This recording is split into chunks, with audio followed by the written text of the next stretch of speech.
In recent years, the terms abuse, abuser, abusive relationship have become widespread in media space. Behind these words lies the highly topical issue of disrespectful attitudes, violation of personal boundaries, and violent actions on the part of close people. What is abusive behavior? What is it like? How to spot its signs in time? And what happens to victims of abusive relationships? Before you continue watching the video, subscribe to our channel to not miss interesting and informative releases. And click on the bell to receive notifications of new videos, allowing you to be the first to know about fresh material. Your comments and feedback are important to us. They help us improve our content and make it more interesting and relevant. Subscribe and continue your journey into the world of mysteries of the universe. We wish you an enjoyable viewing experience. What is abuse? Abuse, or an abusive relationship, is a relationship with a clearly defined aggressor/abuser victim role model. The aggressor violates the victim's personal boundaries, exerts psychological pressure and suppresses the will, uses emotional, physical, sexual and other types of violence. The term abuse itself comes from an English word with meanings of abuse, insult, mistreatment. Types of abuse. It is possible to note several common types of abuse, which the aggressor can combine. Psychological abuse. This form of violence is aimed at suppressing the will, devaluing, destroying self-esteem and forming complete control over the victim. The main signs and methods. Emotional swing. The aggressor regularly gives the victim contradictory signals. Words of great love and affection, "I can't live without you," are replaced by coldness and ignoring. "I don't care about you, / I had things to do, I was busy," or even insults and accusations, "I hate you. I wish you were dead. You ruined my life." The cruelty is again replaced by apologies and assurances of love. Such swings are accompanied by vivid mood swings in the victim, from euphoria to acute heartache. The purpose of such a technique of violence, also called approach and distance, is to deplete the victim's moral resources, form chronic anxiety, hook on the need for approval and develop an emotional dependence on the aggressor. Nagging and devaluation. The aggressor quickly probes the sensitive places of his victim and strikes a sharp blow to her self-esteem. At first, these are point attacks. "This color doesn't seem to suit you, you don't look good today." If the victim doesn't fight back in time, more heavy-handed nagging comes into play. "I don't like the way you're acting. I don't like the way you live. You're nothing. Who needs you like this? Your work/creativity is meaningless, you're good for nothing." To enhance the effect, the aggressor often uses public humiliation, shouts, reprimands and insults the other half in the presence of other people. Manipulation of guilt. In abusive relationships, the victim is always guilty. The aggressor shifts responsibility for all fights, incidents, and for his own unhealthy behavior, onto her. "Yes, I raised my voice at you/ignored you for a week, it's all because you looked the wrong way/said the wrong thing/misbehaved." Gradually the victim gets used to this attitude and starts blaming herself. "It's all because of me. I did something wrong again." The aggressor can also stimulate the victim's self-blame. Guess for yourself. What do you think? Blackmail and threats.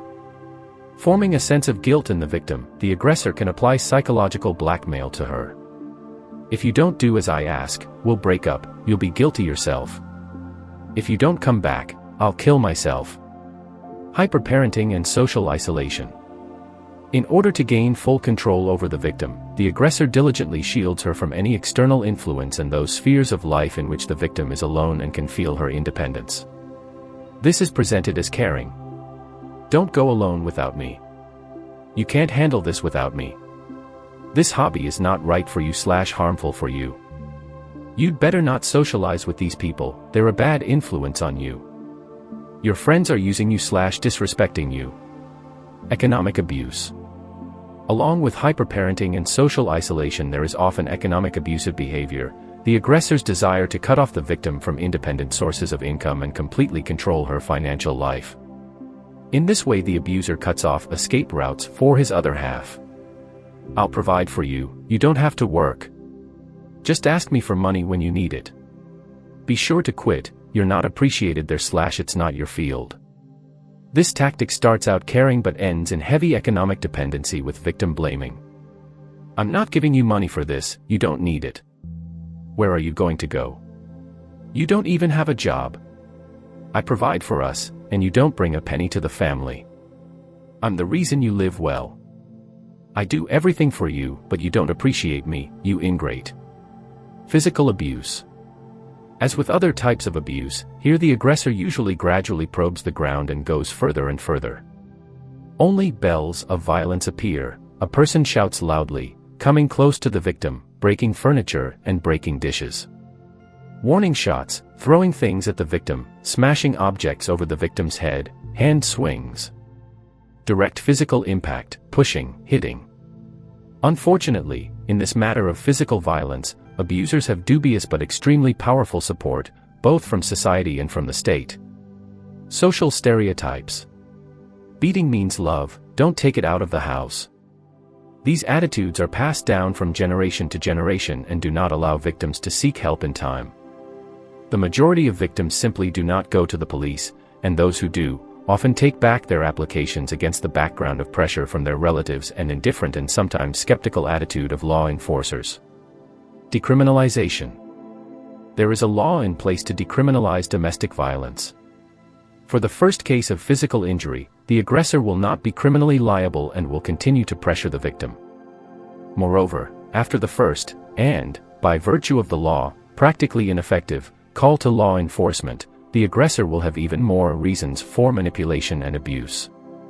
And he will have plenty of time to intimidate the victim and prevent the police from being called again. Sexual and reproductive abuse. Another form of abusive behavior is sexual abuse. Its characteristic features are ignoring the needs of the partner. The aggressor prioritizes his or her own wants and needs.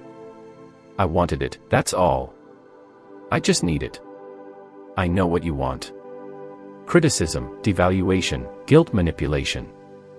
The abuser presents the unwillingness to have sexual relations with him as an unhealthy peculiarity, a gross mistake, a manifestation of cruelty on the part of his victim. You're just breaking down and putting a price on yourself. You provoke me on purpose. You don't love me. You make me feel bad about myself. You just don't know how to behave properly with a man. You're frigid. Who would want you like that? On this background, manipulation of infidelity can also manifest itself. If you don't give me what I want, I'll be forced to cheat on you, and it's your own fault. Forcing specific types of sex. The partner may also aggressively push the victim into types of sexual interactions that she dislikes. You just don't know anything. You'll love it. If you don't want it that way, I'll leave. Do it for me. Direct coercion for sex. Finally, the aggressor can move to direct physical coercion of the victim, rape. In this case, he explains his actions by provocation from the partner or strong feelings. I just love you too much and I can't stand it. I saw that you wanted it yourself, but you were just afraid to admit it. A separate subspecies of sexual violence is reproductive abuse. The aggressor forces the victim to conceive and give birth to children. Psychological manipulations can be used for this purpose. Don't you want children and a strong family? What kind of woman are you after this? Your body belongs to me. You will give birth to as many children as I need. This type of abusive behavior is often accompanied by deception, lack of promised contraception, or direct sexual violence. Cycles of abuse. How the aggressor prepares the victim. Often the use of abusive techniques follows a cyclical pattern that gradually undermines the victim's psyche, hacks their personal boundaries and suppresses their will. Favorable impression. The aggressor does everything possible to give the victim the impression of a deeply loving and safe partner, shows attention and care, gently patronizes, makes expensive gifts. All this is accompanied by forcing the relationship. The abuser hurries the victim to make a decision, tries to start living together as soon as possible, to legalize the relationship.